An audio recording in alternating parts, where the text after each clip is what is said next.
CGL का exam जो 2 मार्च को 2023 को हुआ है, जैसा कि आप देख पा रहे होंगे इसमें, ये आपको डेट यहाँ दिखाई गई है।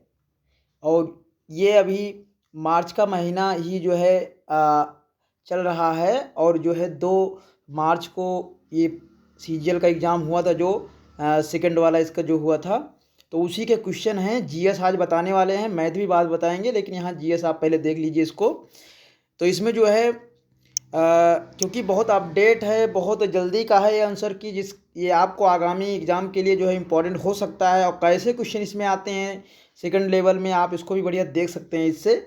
तो इससे आपको अन्य एग्ज़ाम में भी सहायता मिलेगी। तो सीजीएल का ये जो है और सेकंड पेपर इसका है, तो आप इसमें तो जो भी जीएस है उसके बारे में बताने वाले हैं। आप इसको पूरा देखिए वीडियो। तो चलते हैं, देखते हैं इसमें जो है किस प्रकार से पूछा गया है इसमें। चलिए हम पहुंच चुके हैं और आपको एक एक करके बताते हैं। तो यहाँ आप देख सकते हैं इसमें जो है ये आ गया है क्वेश्चन। इसमें है वर्ष 2011 की जनगणना के अनुसार किस राज्य की साक्षरता दर सबसे कम है। तो ये साक्षरता दर आप देख पा रहे होंगे, इसमें बिहार है। अगर सबसे ज़्यादा साक्षरता दर पूछा जाएगा तो वो जो है केरल का हो जाएगा। तो सबसे कम साक्षरता बिहार का, सबसे ज़्यादा केरल की। तो अगर इसमें जो है पूछा जाएगा साक्षर किसे कहा जाता है, तो जो 7 वर्ष का होता है कोई बच्चा या उससे ज़्यादा उम्र का होता है और अपना पढ़ना लिखना जानता है, तो उसे साक्षर कहा जाता है भारत में। तो इस तरह से बिहार इसमें सही है। आगे देखेंगे, भारत में राष्ट्रीय निवेश कोष के संबंध में निम्नलिखित में से कौन सा कथन सही है। कथन देख लीजिए आप, कथन के अनुसार इसमें कोट में दिया गया है प्रश्न। इस तरह से बहुत बढ़िया तरीके से पढ़ने की बहुत ज़रूरत है और हवा हवाई में ऐसे नहीं पढ़ना है, सही से पढ़ना है। और आपको अब कंपटीशन हाई है, इसलिए ज़्यादा कठिन क्वेश्चन इस तरह से आ रहे हैं, तो सही से पढ़ना है। तो भारतीय राष्ट्रीय निवेश कोष के बारे में इसमें दिया गया पहला कथन, इसे 2005 में बनाया गया। दूसरा है, इसकी वार्षिक आय के 75% का उपयोग स्वास्थ्य, शिक्षा और रोजगार को प्रोत्साहित करने वाली योजनाओं में किया जाना था। इसे 2018 में भंग कर दिया गया। तो इसमें जो है कथन पहला और जो है दूसरा सही है। यानी कहने का मतलब है कि ये वाला और ये वाला इसमें सही है, तीसरा सही नहीं है। चलिए आगे देखेंगे, आप उस प्रकार की औषध को क्या कहते हैं जो प्राकृतिक संदेश वाहक की नकल करके ग्राही को सक्रिय कर देती है। तो इसको जो है कहा जाता है एगोनिस्ट। जैसा कि आप देख पा रहे होंगे, इसमें चौथा विकल्प जो है सही है।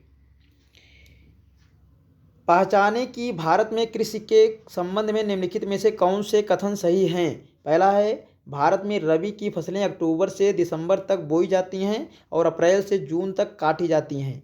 दूसरा है, भारत में रबी के दौरान उगाई जाने वाली महत्वपूर्ण फसलें धान, मक्का, चना, सोयाबीन और सरसों हैं। तीसरा है, आस, अमन और बोरो असम, पश्चिम बंगाल और उड़ीसा में धान की 3 फसलें हैं। तो इसमें आप देख पा रहे होंगे, इसमें पहला और तीसरा विकल्प सही है, यानी पहला वाला और तीसरा वाला। पांचवा है, भारतीय संविधान में किस भाग में कल्याणकारी राज्य का विचार है। तो ये भारत राज्य के नीति निर्देशक तत्व जो हैं उसमें भारत के लिए कल्याणकारी राज्य की इसमें कहा गया है। तो इस तरह से आप देख सकते हैं इसमें। और इसके बाद जो है मूल अधिकार की बात करेंगे, तो मूल अधिकार जो है 6 हैं और प्रारंभिक रूप से मूल संविधान में 7 थे। संपत्ति का अधिकार हटा दिया गया। और मूल कर्तव्य की बात करेंगे तो एक टोटल 11 हैं इस समय मूल कर्तव्य। छठवां है, जनवरी 2021 में इकोनॉमिस्ट इंटेलिजेंस यूनिट द्वारा जारी एशिया प्रशांत व्यक्तिगत स्वास्थ्य सूचकांक एशिया पैसिफिक पर्सनालिज्ड हेल्थ इंडेक्स में भारत की रैंक क्या थी। तो इसमें सही विकल्प है 10वीं। किस वैज्ञानिक ने सुझाव दिया कि चुंबक को भी धारावाही चालक पर समान और विपरीत बल लगाना चाहिए। तो आंद्रे मैरी एम्पियर ने ऐसा बताया था। 8वां है, पहचानिए कि निम्नलिखित में से कौन से कथन सही हैं। हिंदुस्तान कॉपर लिमिटेड को 9 नवंबर 1967 को निगमित किया गया था। दूसरा है, खेतरी कॉपर कॉम्प्लेक्स राजस्थान में स्थित है। तीसरा है, मिनरल एक्सप्लोरेशन कंसल्टेंसी लिमिटेड का मुख्यालय जयपुर में है। तो इसमें जो सही है वो पहला और दूसरा है, खेतड़ी राजस्थान में है, जो प्रसिद्ध है बहुत तांबा के लिए, कॉपर के लिए। तो इम्पॉर्टेंट है बहुत, ये आप समझ सकते हैं। आप इसको देखते रहिए क्योंकि ये आगामी आने वाले समय में यहाँ से भी क्वेश्चन आने के चांस पूरा रहते हैं। 2022 में अटल पेंशन योजना APY में किए गए परिवर्तनों के संबंध में निम्नलिखित में से कौन सा से कथन सही हैं या हैं। नंबर इसमें ए है, नए मानदंड के अनुसार कोई भी नागरिक जो आय करदाता है या रहा है 1 अक्टूबर 2022 के बाद ABY में शामिल होने का पात्र नहीं होगा। बी है, अभिदाताओं को 80 साल की उम्र में 1000 या 2000 या 3000 या 4000 या 5000 की न्यूनतम मासिक पेंशन की गारंटी मिलेगी। सी है, नए नियमों के अनुसार अभिदाता केवल मासिक आधार पर APY में योगदान कर सकते हैं। तो इसमें केवल जो है ए सही है, तो ए वाला सही है इसमें, और नहीं सही है। आप इसको बढ़िया देख लीजिए। आगे चलते हैं। भीमबेटका पूरा पाषाण काल की एक प्रसिद्ध स्थल है, भारत के किस राज्य में है। तो ये मध्य प्रदेश में है। ये जो है शैल चित्र के लिए प्रसिद्ध है। पत्थरों पर प्राचीन आकृतियाँ उकेरी गई हैं। कौन सा विकल्प सितंबर 2022 में जारी HDI के अवरोही क्रम में देशों को सही ढंग से दर्शाता है। ये सबसे ज़्यादा किसका है, फिर उसको घटते हुए क्रम में दिखाना है। तो अवरोही का मतलब होता है सबसे ज़्यादा बढ़िया इंडेक्स जो है वो स्विट्जरलैंड का रहा है, फिर उसके बाद डेनमार्क, जापान और फिर नाइजर का रहा है। तो HDI इंडेक्स होता है ह्यूमन डेवलपमेंट इंडेक्स जो होता है, और इसको जो है सबसे सर्वप्रथम महबूबुल हक और अमृत सेन ने विकसित किया था। 4 पैरामीटर जो है मानक मानकर इसको निर्धारित किया जाता है। 12वां है, राष्ट्रीय खेल पुरस्कार 2022 के संबंध में सूची ए और सूची 2 को मिलान कीजिए। तो इसमें मिलान करना है कौन किससे संबंधित है। तो आप देख पा रहे होंगे इसमें जो है पहला वाला जो है अर्जुन पुरस्कार ये सीमा पूनिया को है। द्रोणाचार्य पुरस्कार जो है ये आप जीवन जोत सिंह तेजा को है। द्रोणाचार्य पुरस्कार आजीवन रूप से जो है ये दिया गया है दिनेश जवाहरलाल को, और इस तरीके से उस ध्यानचंद्र पुरस्कार है ये जो है अश्वनी अकुंजी को दिया गया है। आप देख पा रहे होंगे इसको।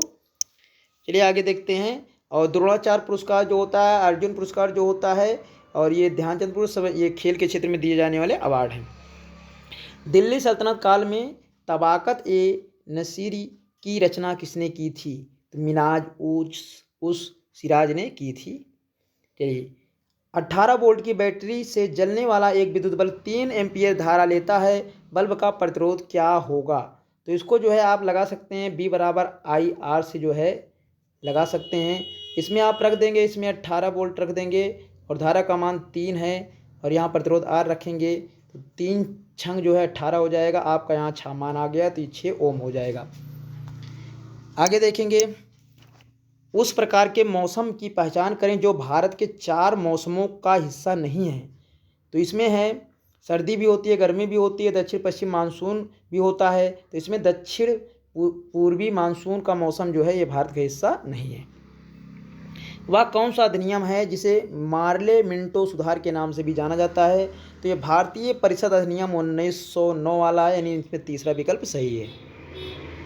भारतीय भौतिक विज्ञान सत्येंद्र नाथ बोस द्वारा दिए गए क्वांटम सूत्रीकरण फार्मूलेशन के आधार पर अल्बर्ट आइंस्टीन ने किस वर्ष में पदार्थ की एक नई अवस्था बोस आइंस्टीन कंडेंसेशन BEC का अनुमान लगाया। तो 1924 में ऐसा किया गया।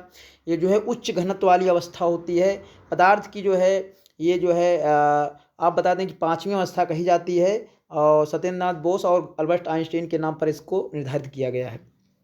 और चौथी अवस्था की बात करेंगे तो प्लाज्मा होता है।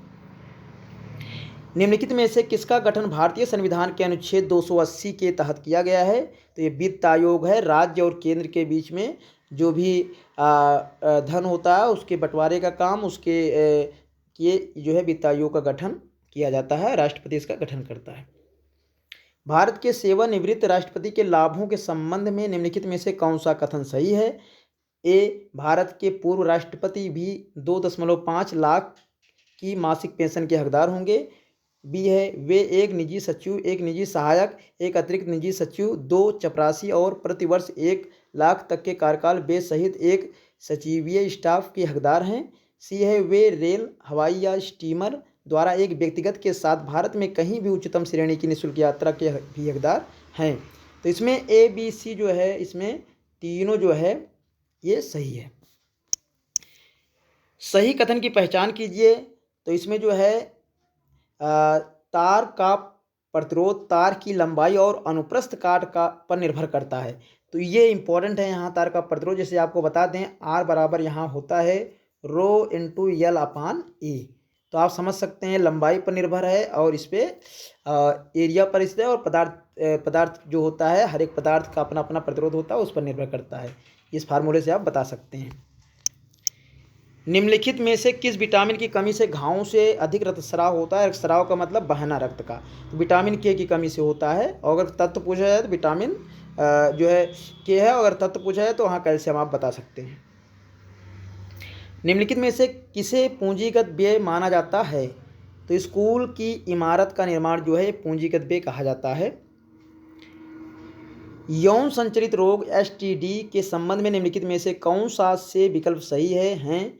तो कथन ए है यौन संचरित रोग STDs किसी संक्रमित व्यक्ति से किसी असंक्रमित व्यक्ति में यौन संपर्क के माध्यम से संचारित होने वाला संक्रमण है। तो कथन इसमें बोला गया है बी वाला, HIV, HPV, hepatitis B STDs के लिए जिम्मेदार है। इसमें दोनों कथन सही बात है। तो इसमें दोनों A B दोनों सही है। इसमें आप सी वाला तीसरा देख रहे होंगे। निम्नलिखित में से कौन सा 1897 में खोजा गया पहला विटामिन बी विटामिन था? तो इसका विटामिन बी जो था उसका थायमी रासायनिक नाम होता है। इस तरह इसमें चौथा सही है। 25वां है और अंतिम प्रश्न है, भारत में पहली बार प्राक्कलन समिति का गठन किस वर्ष किया गया था? तो ये किया गया था 1950 में। आशा करते हैं आपको वीडियो अच्छा लगा होगा। इस तरह आप देखते रहिए, आपके लिए अपडेट जितने भी आंसर किए आते हैं समय समय पर लाते रहेंगे। और अच्छा लगे सब्सक्राइब जरूर करिए। सब्सक्राइब को जो